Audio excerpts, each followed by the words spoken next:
છોટાઉદેપુર જિલ્લાની આદિજાતિની વાત કરીએ તો આદિજાતિનો પણ પ્રશ્ન મહદ અંશે સુધારો થવા છતાં જાતિ અંગના પ્રમાણપત્ર મેળવવા માટે નાનપણથી છોકરાઓના વડીલોના કોઈ પણ કામ માટે દાખલો મેળવવો હોય તો જે પુરાવા માંગવામાં આવે છે એ પુરાવા એટલા બધા અસંખ્ય હોય છે કે માણસ જાતિનો દાખલો મેળવવા માટે થાકી જાય છે. આવા બધા પ્રશ્નોને લઈ આદિવાસી વિસ્તારમાં અજંપા ભરેલી સ્થિતિ છે. જાતિના દાખલા અંગે તમે સાચું પૂછ્યું અને બિલકુલ સાચો પ્રશ્ન છે તમારો. જાતિ આદિજાતિમાં જાતિનો ઉમેરો કરવાની સત્તા આ દેશના સર્વોચ્ચ કહી શકાય એવી લોકસભા એને પાસ કરે અને પાસ કર્યા પછી રાષ્ટ્રપતિની સહી થાય ત્યારે એ જાતિનો અંદર સમાવેશ થતો હોય છે. લાંબા સમયથી ગુજરાતમાં ભાજપનું શાસન ચાલે છે. માત્ર કોંગ્રેસના માણસો નહીં પણ ભાજપના પણ બધા મિત્રો સાથે મળીને એનો નિકાલ લાવવા માટે પ્રયત્ન કર્યો છે. માત્ર છોટાઉદેપુર નહીં,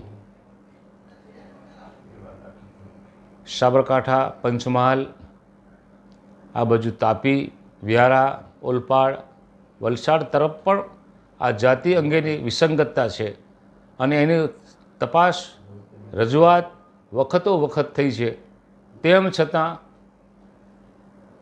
આ સરકાર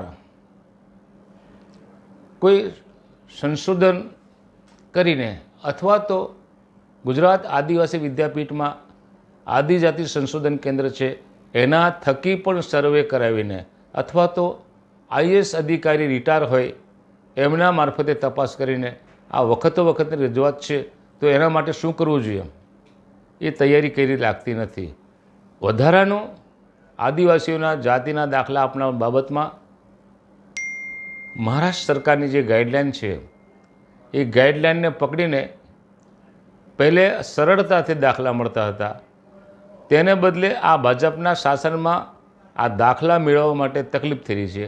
એમણે આ સર્વે કરાવીને ભારત સરકારને ભલામણ કરવાની હતી અને ભારત સરકારને જે ભલામણ કરવાની થાય એ નથી કરી. એને પરિણામે આ જાતિ અંગેનો પ્રશ્ન વખતો વખત ચાલે છે.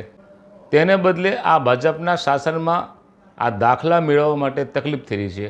એમણે આ સર્વે કરાવીને ભારત સરકારને ભલામણ કરવાની હતી અને ભારત સરકારને જે ભલામણ કરવાની થાય એ નથી કરી. એને પરિણામે આ જાતિ અંગેનો પ્રશ્ન વખતો વખત ચાલે છે.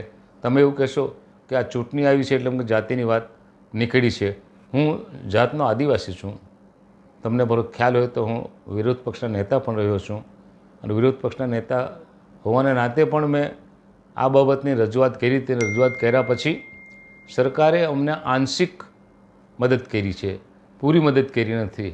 મેં કીધું તેમ ગુજરાત સરકારે કેબિનેટમાં એનો ઠરાવ કરીને ભારત સરકારને મોકલવાનો હોય છે, એ મોકલ્યો નથી. એ કયા કારણસર મોકલ્યો નથી એ સંશોધનનો વિષય છે. તેમ છતાં લોકસભામાં તમે જે રીતના વાત કરો છો તેમ આપણા સાંસદ મહોદય ગીતાબેન રાઠવા હોય કે આપણા નાણાભાઈ રાઠવા સાહેબ, એમણે જે રજૂઆત કરી હશે અને ત્યાંથી એ અંગેનો કાગળ સરકારને લખાયો હશે અને સરકારે એને ભલામણ કરી મોકલવી જોઈએ.